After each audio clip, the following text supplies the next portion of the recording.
I've worked on films before where you put actors through cold showers and all for the good of the story and the character, and you know, there are some that complain about it, some that don't.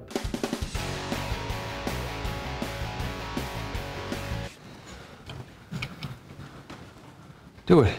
No, don't look at anyone. You look at me. Deal the cards. Let's go. So we're here in Miami talking about The Gambler. Tell me a little bit about how that came about. Well, Mark sent me the script. Mark was the driving force behind this project.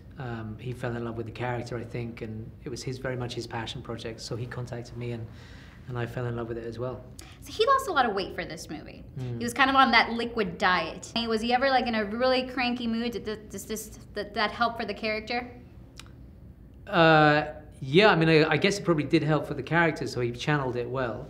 But in terms of working with him, it was a dream. It was very, very straightforward. How cranky would you be if you were on a liquid diet?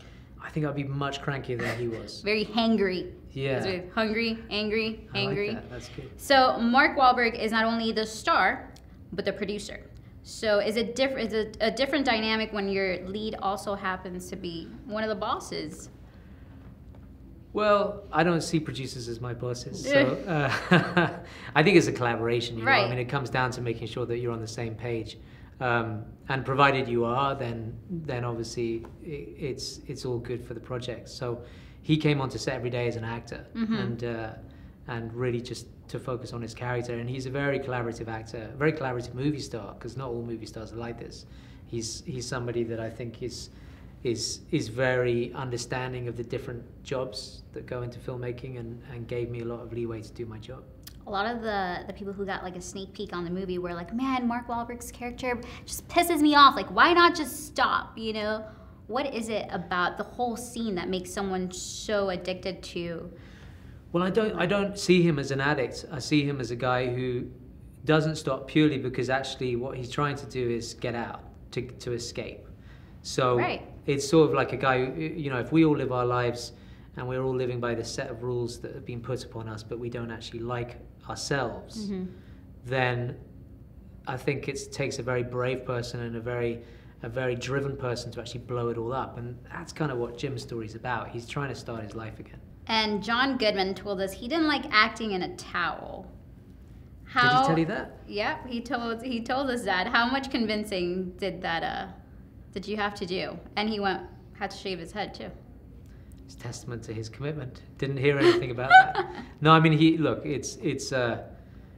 I've worked on films before where you put actors through cold showers and all for the good of the story and the character, and you know, there are some that complain about it, some that don't. But at the end of the day, they're doing what they love. So yeah, we all get to do an amazing job. But sometimes, you know, being on set is not the funnest place to be, and I think you know, he never talked to me about that, so I'm grateful for that then. And as a director, what do you love the most about this profession that chose you?